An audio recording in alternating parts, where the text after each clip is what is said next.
Hola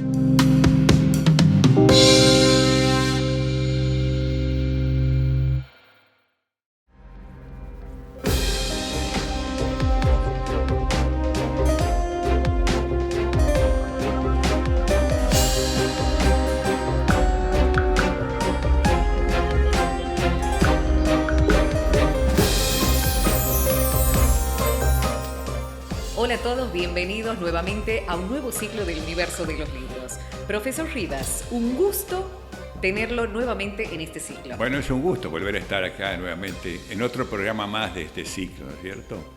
Que fíjate vos que me llama la atención, muy favorablemente, la cantidad de gente que lo lee y que lo sigue, inclusive, ¿no? Que lo ve y que lo sigue, que ¿no? Lo ve, sí. Entonces, evidentemente, esto me alegra porque por lo menos pensamos que tenemos... Aparte es un ciclo en donde uno se puede enriquecer de otras cuestiones que tienen que ver con lo más íntimo de estas figuras. De las figuras estas, exactamente.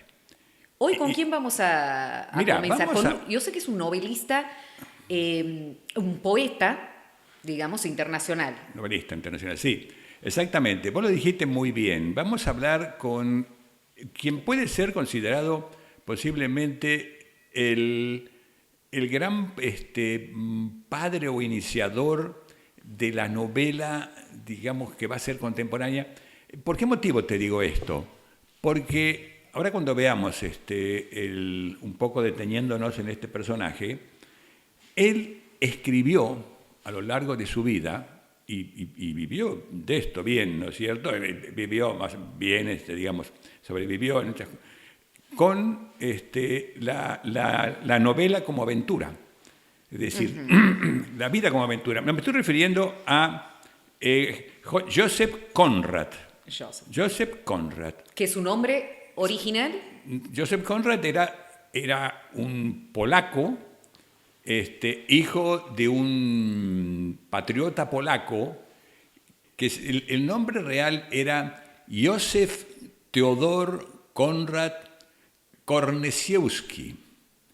Pero él, cuando se va para salvar su vida, entonces huye hacia Inglaterra y toma el nombre es decir, le saca el primer nombre y el último, digamos, el primer nombre y el apellido, lo anglifica, ¿no es cierto?, y se convierte en Joseph Conrad. En realidad es Teodoro José Conrad Korzeniowski, ¿no? Sería eso, es decir, de la familia de los Korzeniowski, pero evidentemente queda Joseph Conrad. Y Joseph Conrad era un polaco, y quienes lo conocieron dice que él cuando hablaba con tono, es decir, hablaba con acento polaco. Es decir, pero como se vio obligado a sobrevivir, entonces empezó a aprender el inglés así con avidez, ¿no es cierto? Y escribió toda su obra con el tono de alguien que había aprendido el inglés, pero en un inglés perfecto. Es decir, se notaba que el que escribía en este inglés perfecto era un extranjero, pero era en inglés perfecto. ¿En qué trabaja? ¿En qué consigue? ¿Qué es lo que hace para sobrevivir? Bueno, se mete en ese momento, fíjate vos que estamos hablando de mitad del siglo XIX, ¿no es cierto? En ese momento comienza la expansión de Inglaterra, la reina de los mares, ¿no es cierto? No te olvides que es la época que gobierna Inglaterra la reina Victoria, la época victoriana, fíjate, semejante. Entonces empieza, por supuesto, a extenderse hacia todos el mundo, uno de los cuales, de las consecuencias es la invasión de Malvinas.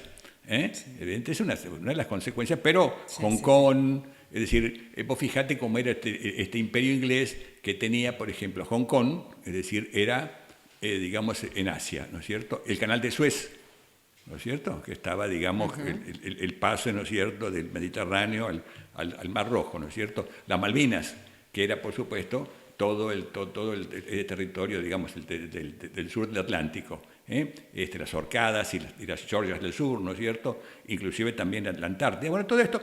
Y este hombre como se crea una flota mercante muy importante, comienza a trabajar en la marina mercante. Voy a trabajar en la marina mercante, ahí tiene, encuentros unos con otros así, inclusive tiene una historia de amor bastante así, muy, muy acentuada, y llega casi a suicidarse, pero felizmente la historia esta de que una mujer lo deja a un hombre, es decir, no siempre tiene que terminar en suicidio, ¿no es cierto? Evidentemente, total, eso ocurre tantas veces, ¿no es cierto? Bueno, y entonces comienza su vida como marinero. En aquellos barcos mercantes que eran esas vidas vos imaginate lo que era en esos barcos mercantes así que eran, es decir, inclusive se está produciendo el pasaje de los bergantines a vela, ¿no es cierto? Así, y ya los barcos a vapor, quiere decir, se está produciendo ese pasaje, ¿no es cierto? Pero de cualquier manera, te imaginas que los barcos, siendo marinero, era convivir con una rata gorda así. Sí, muy precario. Precario todo esto. Entonces él comienza a escribir las historias de mar, la historia marina. Y las historias de mar, es decir, que tenían mucha atracción en ese momento por el público lector. ¿Por qué motivo? Por una cuestión muy simple, por el hecho de que siempre han sido muy atractivas las historias de mar, el tema de las sirenas, el tema el tiempo que transcurrían en el mar, la convivencia que había. La convivencia, es decir, el tema. Lo que pasa es que Conrad, que es el nombre, vamos a llamarlo así, Conrad tiene una visión. Bueno, lo tenía de chico, lo había aprendido de chico con el destino del padre, no de su familia, ¿no es cierto? Tiene una visión pesimista de los seres humanos, del ser humano. Es decir, veía así como una, no tenía una visión así optimista. Escribió como 30, 40 novelas, ¿no es cierto?, de acción, como le digo, y en diferentes lugares. Y cuando ya se convirtió en un escritor de culto, así ya demandado por los editores, se retiró y siguió escribiendo historias de mar o historias que tomaba de otro lado. Pero siempre se caracterizan sus historias por la acción, es decir, por simplemente la acción y personajes complejos. Es decir, fíjate vos que cuando él está empezando a estudiar, empezando a aprender el inglés, se convierte en un lector muy, muy asiduo de Shakespeare, es decir, del trágico inglés, ¿no es cierto? Sí. Entonces, en las obras de Shakespeare hay, que son obras de teatro, por otra parte, que es importante, ¿no es cierto? En las otras obras puede importar la acción, pero en el teatro evidentemente importan cómo son los caracteres. Claro. Es decir, casualmente ayer o antes de ayer estaba viendo una versión de Macbeth, y entonces ahí, como Macbeth, que mata al rey, ¿no es cierto?, que lo invita, y entonces él no puede sacarse, se lava las manos infinidad de veces para sacarse la sangre de haber matado, ¿no es cierto? Además se le aparece el fantasma, ¿no es cierto? Como a Hamlet. A Hamlet se le aparece. Yo tuve la suerte de estar en el castillo donde aparece allá Hamlet, y entonces uno veía esa esplanadita ahí que nada más que un montón de tierra. Y digo, pensar que un hombre de genio, es decir, ahí hizo aparecer el fantasma de Hamlet, que gritaban al padre de Hamlet, que lo habían asesinado, y decía, Hamlet, venganza. Y eso, entonces, un fantasma, se creía un fantasma. Bueno, tenemos acá estos libros. Sí, yo traje algunos libros y te dejo para que para vos mi veas. Biblioteca. No tu biblioteca nada, sino que simplemente para que veas así, además estos libros se pueden comprar, así que no hay inconveniente. Este es, El corazón de las tinieblas. El libro más famoso e importante de Conrad, y posiblemente uno de los más importantes de la literatura del siglo XIX-XX. Es decir, que se ha hecho una versión después adaptada, hicieron los norteamericanos, adaptada sobre la guerra de Vietnam. Vos te recordás que los directores norteamericanos eran muy críticos de la guerra de Vietnam, y entonces hicieron Apocalipsis Now, ¿no es cierto? Esa película con Marlon Brando, que hace una como todas las cosas que hace Marlon Brandon, de una calidad Claro, estas novelas han sido llevadas a la pantalla grande, digamos. ¿Qué es lo que decir? ¿De qué trata El corazón de las tinieblas? Esto es importantísimo, porque hay un tema que te quiero agregar. El hecho de que Conrad fuera un escritor marginal, si perteneciera a un país marginal, que no fuera un país central, ¿no es cierto? Sí. Esto inclusive es la tesis que tiene Borges cuando él habla del escritor argentino y la tradición. Dice, ¿por qué los argentinos, es decir, tenemos esta literatura, ¿no es cierto?, tan importante? Porque dice, los argentinos somos, dice, como, dice, los irlandeses en Inglaterra, como los judíos, dice, ¿no es cierto?, o como los gitanos, es decir, como no fuimos, es decir, los argentinos no somos ni descendientes, está esa famosa frase de Carlos Fuentes, ¿no? Es decir, los guatemaltecos descienden de los aztecas, de los mayas, los mexicanos descienden de los aztecas, los peruanos descienden de los incas y los argentinos de los barcos. Evidentemente, claro, ahí está. Es decir, el hecho de sentir que somos extranjeros, que venimos de afuera, evidentemente todo eso nos hace que querramos nosotros afirmar lo nuestro. Aquí, El corazón de las tinieblas, Conrad va a contar, él crea a un personaje llamado Marlowe. Marlowe, que es un personaje, es una deformación de un personaje de Shakespeare, ¿no? Es decir, Marlowe, que Marlowe toma todos los nombres y lugares diferentes que puede haber. Es decir, Marlowe le sirve para contar una historia, Marlowe le sirve como personaje en otra. Bueno, todo esto es muy común esto en el escritor, que toma un personaje y lo convierte. Por ejemplo, Vargas Llosa, él toma Lituma, crea Lituma, y Lituma, es decir, se convierte en un personaje que cumple diferentes funciones en diferentes, además de un personaje blanco a un personaje indio, toma diferentes nombres. Bueno, el tema que le atrae a o que lo lleva a escribir este libro tan terrible a Conrad, que realmente es que en la película no se logra mostrar así, es el hecho de que es lo que en la historia de la cultura, en la historia de la literatura se denomina el descenso al infierno. El descenso al infierno. Es decir, fíjate vos que nosotros, yo una vez di una charla sobre Ábalos, entonces yo contaba que acá en Santiago tenemos un descenso al infierno, es decir, dos descensos al infierno. Uno es, lo vimos acá, cuando hablamos de el violín de Dios de Lisandro Amarilla, ¿te acuerdas que hablamos acá? Y Lisandro de Dios cuando cuenta así, como Don Sixto, es decir, llega y atraviesa toda la Salamanca y todo esto. Entonces es una especie de descenso al infierno, se encuentra ahí con los personajes.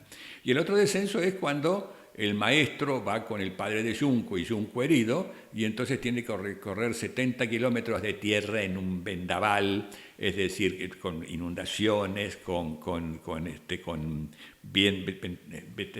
vientos terribles y todo, y con Junco, por supuesto, que está con una espina de vinagre clavada en la... Bueno, es un descenso al infierno. Aquí, este hombre toma un hecho que le impresionó.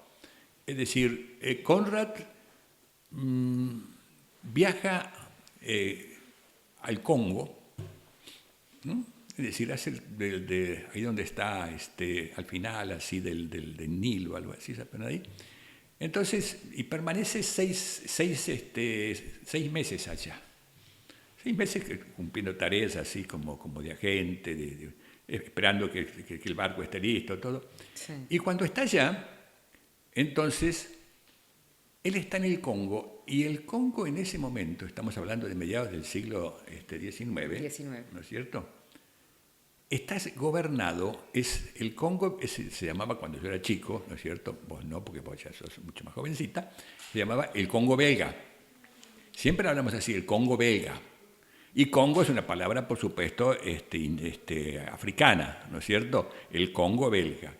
El Congo belga es una creación del rey Leopoldo II de Bélgica. Leopoldo II, de quien Vargas Llosa pide que lo consideren a uno de los grandes asesinos de la humanidad como Stalin y como Hitler, fíjate vos para que tengas una idea.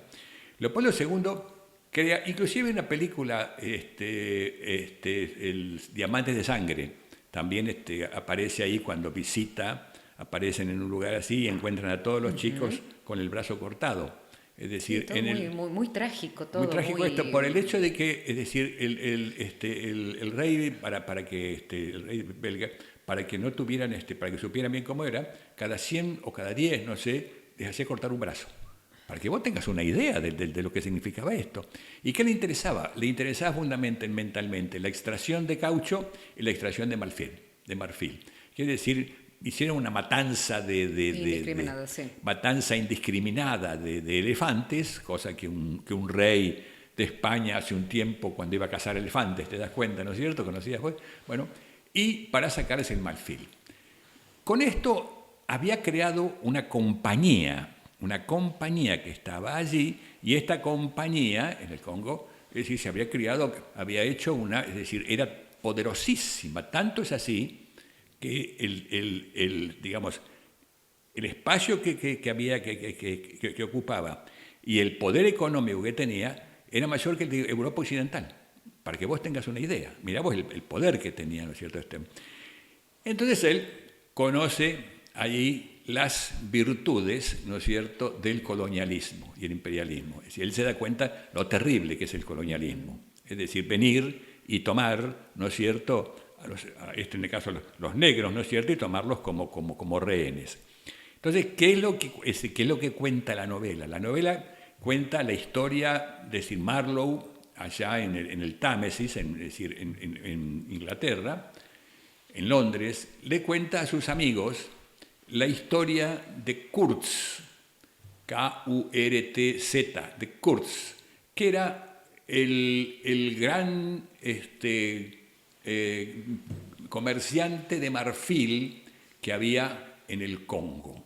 Es decir, todo. Entonces él Marlowe recuerda que inicia hace un viaje recorriendo el río Congo así, para llegar a donde está Kurtz. ¿Qué es lo que pasa en el Apocalipsis Now? Es decir, todo esto lo recorren. Y cuando llega, a medida que va entrando ahí, primero en esas selvas, que imagínate vos, una selva en medio de África, ¿no es cierto?, y ve es decir, en las orillas, ve así tribus que, digamos, agresivas que están ahí afuera, y además inclusive cómo los colonizados sienten fascinación por Kurtz. Y cuando llegas, acercándose allí, encuentra que donde vive él está rodeado de una empalizada, en donde arriba de cada empalizada está la cabeza de un indio, de un africano degollado. Así que para que veas esto, ¿no es cierto? Y cuando llega Kurtz está ya enfermo. Él piensa, porque hablan de él como si fuera un semidios. Él les había hecho creer a todos los nativos que era un dios, ¿no es cierto? Pero ya en ese momento está él así, en los últimos momentos de su vida. Él llega, lo conoce, lo ve allí, inclusive metido como una cueva. Evidentemente le resulta increíble que esa persona pueda haber sido tan cruel, tan terrible, ¿no? Y finalmente termina él, un poco como decíamos de Hamlet, ¿no es cierto? Es decir, termina viendo, digamos, a todos los fantasmas de las víctimas que ha tenido, y termina diciendo el horror, y muere. ¿Cierto? Pero todo, es decir, la descripción de esto es un descenso al infierno, es espantosamente dolorosa y terrible. Totalmente. Cuando vuelve Marlowe a Londres, en Londres se entrevista a la novia de Kurtz. Y la novia de Kurtz, es decir, y él le puede contar a él, le tendría que contar a ella, es decir, el asesino serial y terrible y cruel que ha sido su novio, ¿no es cierto? Y ella dice que, es decir, cómo lamenta la muerte de aquel hombre que se había dedicado nada más que su vida al beneficio de todos los semejantes. Y entonces le dice que sí, que es cierto, porque es decir, le miente también a ella, por supuesto, porque ¿para qué va a ser nuevamente cruel? ¿Te das cuenta? Bueno, me refiero a los temas de que tocaba esto. Ahí estoy viendo otro que se llama Gaspar Ruiz. ¿No se llama Gaspar Ruiz? Gaspar Ruiz, sí. Gaspar Ruiz, es decir, esto... mira, pero primero vamos a tomar otro que era muy famoso en su época, aquel Lord Jim. Lord Jim es ese, ¿no? Lord No, Jim. Lord Jim, sí, Lord Jim. Sí, Lord Jim. Lord Jim, ese toma un caso real. Es decir, un barco que transportaba peregrinos hacia la Meca, ¿no? Transportaba una serie de peregrinos hacia la Meca, este barco encalla con una serie de problemas así, y el que está a cargo de este barco lo abandona y los deja estos ahí en medio de la nada, los deja, ¿no es cierto?, en medio del mar, ¿te das cuenta? Entonces, bueno, se hacen juicios y lo condenan. Y lo que intenta a lo largo de toda la novela es tratar de recuperar el respeto de sus semejantes, el respeto de quienes vivían con él en esa época. Y esto es un esfuerzo terrible, hasta que finalmente termina yendo allá al medio de la India, en uno de esos lugares, y termina allá, inclusive se termina convirtiendo con todo respeto, es decir, lo considera una especie de semidivinidad también, ¿no es cierto? Y atacan a esa, y él muere defendiendo a los nativos que él había ido a conquistar, y quiere decir, hay todo un esfuerzo por recuperar, ¿no es cierto?, el sentido moral de que tenía, algo así. Bien, el tema que tenemos acá, sí. Después seguimos con Ahí tenés. Gaspar Ruiz. Gaspar Ruiz, ese lo traje por un tema muy simple, porque ahí aparece como personaje alguien que nosotros conocemos muy bien, que es el general San Martín.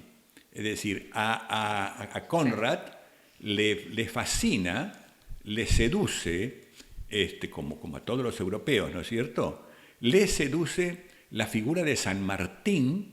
Estamos hablando de 1840 y pico, algo así, ¿no es cierto? 1850 y pico, ¿no es cierto? ¿En qué faceta? ¿Qué? ¿En qué faceta? Le seduce en el hecho de lo que hizo San Martín, es decir, de dejar su país, cruzar los Andes, que eso se estudia en universidades norteamericanas, es decir, cómo se hizo con esos elementos el cruce de los Andes, que es más importante que lo que hizo Aníbal para enfrentar a los romanos. Es decir, mover semejante cantidad de soldados, porque no es solamente hacer todo esto, sino que llevar a los soldados, es decir, prepararle comida para todos esos soldados, vestimenta para esos soldados. Sí, por supuesto, con todo lo que implica. Todo lo que implica, es decir, es una empresa descomunal. Bueno, entonces a él, y además inclusive llegar allí e irse a pelear, para ir a pelear para liberar ese pueblo. Imagínate vos que no cualquiera hace eso, ¿no? Entonces le seduce esto, y entonces cuenta toda una historia que es entre los que están a favor de la revolución, los que están en contra de la revolución.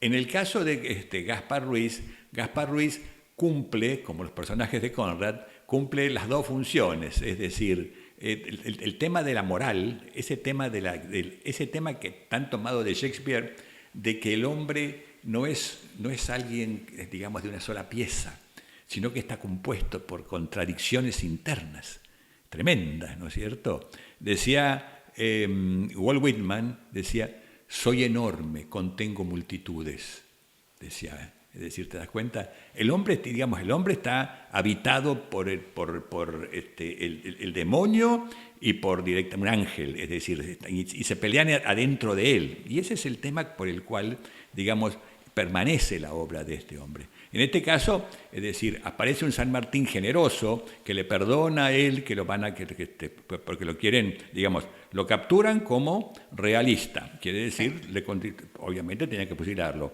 pero hay un San Martín que lo perdona, que lo salva. Parece una visión generosa de San Martín, una visión admirativa de San Martín, y lo nombran para que vaya al Biobío, ahí cerca de Chile, a actuar a favor de los patriotas. Pero ahí después también se encuentra con otro que lo hace trabajar para los realistas. Quiere decir, esas idas y vueltas permanentes que se dan. Es lo que se muestra en esa novela, sino la historia. Después acá te traje otro que me interesa por el tema en sí, que es el duelo. Esa novela tiene diferentes títulos. El duelo, los duelistas, el perpetuo duelo, algo así, pero bueno, tomamos el duelo para evitar. Este es un tema que le hubiera encantado a Kafka. Es decir, son dos soldados, en la época de Napoleón, ya se ha retirado Conrad de la profesión, ya Conrad. Entonces, son dos soldados que se odian, es decir, un oficial y un soldado, algo así, o un suboficial, se odian y entonces se van, es decir, pertenecen al ejército de Napoleón, pelean juntos, pelean hombro a hombro, cuerpo a cuerpo, ¿no es cierto?, algo así, pero se odian y entonces permanentemente se están, es decir, enfrentando en un duelo. Fíjate vos estos... Aquí estoy leyendo una frase que dice: la tragedia de la desolación humana, tema capital de la literatura moderna, descrita por él. Con su peculiar estilo, más exhaustivamente estimulante que el alcohol y tan morboso como la morfina. Claro. Ese es un tema que por supuesto se dan, que inclusive cuando aparece el personaje de Kurtz, al que hemos señalado nosotros, sí, es el hecho de cómo los personajes están, y como yo te dije recién, el naturalismo, ¿no es cierto?, cuando hablamos de Solá, ¿no es cierto?, cuando hablamos en nuestro programa de Germinal Raba, Solá. Es decir, cómo evidentemente los personajes terminan, sí, es decir, la sociedad es un cuerpo enfermo que está condenado, por supuesto, a enfermar a todos. Pero cómo aparecen así, empiezan a aparecer con presencia, ¿no es cierto?, las grandes drogas, algo que no existía antes. En la literatura medieval eso existían las artes mágicas. Es decir, por ejemplo, hay algo que se enfrentaban, le cortaban la cabeza a uno y después se la pegaban, ¿no es cierto?, y seguían luchando, algo así.